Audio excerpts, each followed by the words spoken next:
A YouTuber named Friendo recently claimed in a video directed at me that it isn't a fabrication to manipulate the 1 in 4 claim, but then what do you expect given that without subjectivity, it would be impossible to promote such a flat-out lie?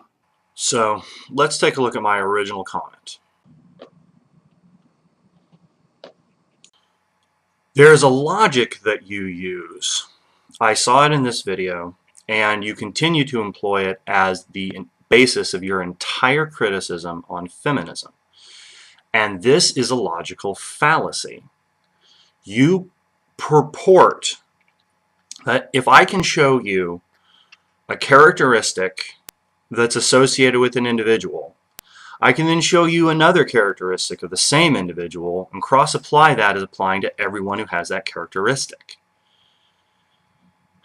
So if Gloria Steinem has ever said a hateful thing about a man, therefore all feminists hate men, by definition. The logic is as simple and elegant as it is ludicrous and wrong. Now, I've pointed this out with a pretty clear example. I have seen apologists make the argument that if you're an atheist, you have to believe what Richard Dawkins says, as if he's the Pope, as if he has any authority. Well, what atheism has that perhaps this argument would be relevant or applicable if you were looking at a religion, that what the Pope says Catholics have to believe. But what you're doing here is more like what the Pope says and then try to make the argument that Baptists believe that, or quote a Baptist minister and then cross-apply that to Lutherans. You aren't differentiating your type. So we try this the same way with atheism. Richard Dawkins said it, therefore you believe it. Except it's just not that simple. And anyone can say atheism is just this.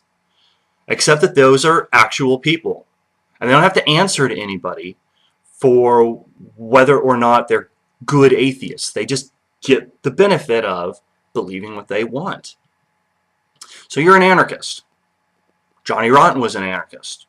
Johnny Rotten worked in a sex shop. Therefore, you love dildos. It's the exact same logic. Anything that an anarchist has believed, I can cross-apply to all anarchists, right? For anyone that hasn't noticed, this channel has garnered a lot of attention from Undesirable. See, this is a really key point. Undesirables. What a great word to use to describe people leaving comments and asking questions. What is it that you don't desire? Who simply cannot accept criticism of feminism. See, here's where you're wrong. I love debate. I love criticism. Criticize feminism all you like. I criticize feminism. The problem is you don't seem to understand what criticism is. You seem to think that it's this inherently, implicitly harsh devaluing and rejection. That criticism can't come in the form of simple questions with simple answers. I looked at your channel page. I've seen the kind of comments that you have. I've seen how you react to even the slightest hint of criticism of your theories or yourself. The only discussion that you want to have is of the reach-around variety. Hey mate, nice video. You're right. Women are evil. Feminists are dumb. That's not dialogue. That's not criticism. That's masturbation. And that's what you want to engage in on your channel page. I had a fair question for you, and you never have addressed it. How is it that the logic of cross-applying terms, here's a feminist, she does this thing I don't like, therefore all feminists do it. How is that logic not applicable to saying that atheists have to follow what Richard Dawkins says? That's the fail. That's the basis of your entire argument against feminism. Now, in my first video to you, I pointed out, in my opinion, you have a confirmational bias. So I never said that you aren't going to be able to find quotes, that you aren't going to be able to find examples to follow your narrative. What I said is that you're going to ignore any other information. So my first question, I just wanted to see, what are your thoughts on this kind of feminism? Sex positives who have a different agenda. Do-it-yourselfers. By the way, DIY stands for do-it-yourself. And I'll get to why that's significant in a moment. I just wanted to see what your thoughts were. But you didn't have any, because you were completely unfamiliar with this information. So you stepped around it. You went into your rants. And that's how we got here. That's how we got where we are.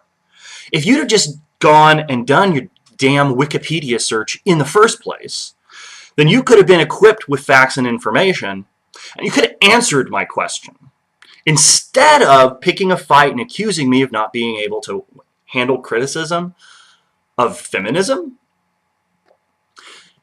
you didn't have any idea what you were talking about, and you claimed to. You actually said to me in a comment, as I showed in my last video, that you are very well read.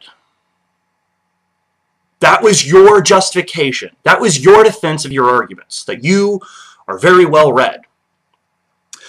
But you hadn't read any of the issues that I discussed, anything that I talked about. You couldn't actually answer my question with knowledge. Then when I pwned you over it, you just turned around and said, oh, it was a waste of time. My ignorance was justified in the first place. Great. Outstanding. No, it's great to know that when we have an argument, when we have an opinion that we make, we don't need to clutter ourselves down with facts that might contradict our narrative and cause us to see things in a new way. My, what an amazing way to go about doing business. Here's one to end on. Friendo also claimed that feminism is grassroots due to a group called DIY Third Wavers. What's this group, I wondered? After being led on a wild goose chase, I discovered they're actually called DIY feminists, and like cyber feminists, are merely reading the same old critical theory titled DIY Feminism, which teaches feminists to organise into local groups. But then when marches like the Slut Walk occur, the sleeper cells can emerge en masse, all prepped and ready to go. Sounds like the Lenin strategy to me. So, let's go back to this third wave feminism page from Wikipedia and take a look at some of the things that you didn't read.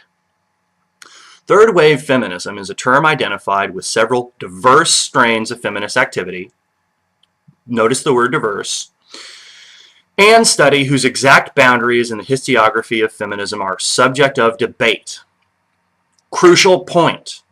Third wave feminism is an emergent phenomenon, something that is actually under debate. Scholars, professionals in the field, they are studying feminism to determine what it really is and where it's really going at the moment. Now, you've said to me that you're credentialed, that you have some kind of credentials. I don't buy it for a second, because you don't operate like a scholar. You don't operate like an academic. To make the kind of argument that you're making, you need to be engaged in some kind of a discussion that you can use as primary source. Now, I don't mean simple anecdotal evidence, but I do mean something more than Google searches and Wikipedia searches. Actual discussions that you have with feminists. And if you don't have those, then you are just an outsider looking in. And those are the arguments that you make in your videos. The arguments of an outsider looking in. Someone who has no understanding of how it is feminists look at themselves. You only understand how you look at feminists. Third wave feminists such as Elle Green often focus on micropolitics. That's what you've actually brought up. Comma. And challenge the second wave's paradigm as to what is or is not good for women. Critical point here.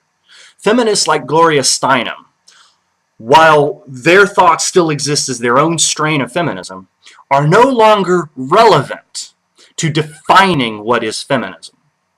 It is being challenged by feminists that any one woman has the right or the ability to declare what's good or what's bad for women.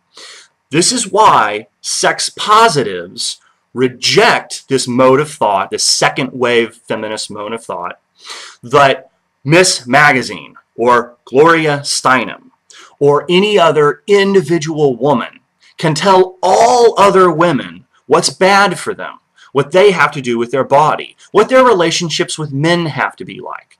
They are bringing down the paradigm that feminism is some kind of a centralized ideology that has the ability to tell people what it is they're supposed to believe. Under the tab, the Riot Girl movement.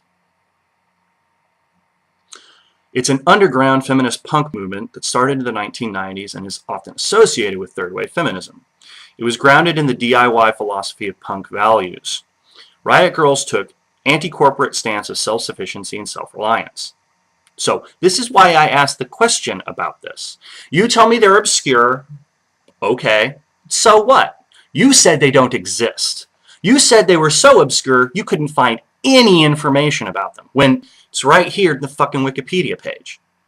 It took you 3 weeks after I asked this question for you to get around to even looking any of this shit up, while claiming the whole time that you knew everything there is for you to already know.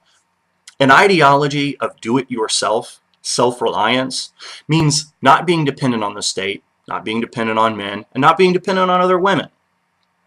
That should be an idea that you dig, since you are talking about self-sufficiency, self-actualization. Except, I don't think that's really what you want. I think you really want women dependent on men. You want women to have to come to us. I just don't see it that way. If a woman comes to me, I want to know what she brings with her. What does she bring to the table? Sorry, for anyone who thinks that I'm not being PC here. I don't want a woman hanging off of me and slowing me down in my life. I want everyone to come to the table with their own sense of who they are, their own sense of what they bring to the table. To encourage that, I don't put people into categories and then make those categories into straitjackets to tell them that unless they reject everything associated with an idea that they might dig, that then they're my enemies and they're against me. But that's what I called you out for originally. You operate with a confirmational bias, or anyone has to be for you or against you. And in regards specifically to your criticisms of feminism, okay, that's fine. You don't like feminism. Why do you think I was subbed to your channel in the first place? I want to see the kinds of criticism that people have of feminists, of feminism. But I want to see real criticism. I want to see people who, when they're subjected to new information, will address it or incorporate it, not just reject it as saying it doesn't matter because it doesn't fit their narrative.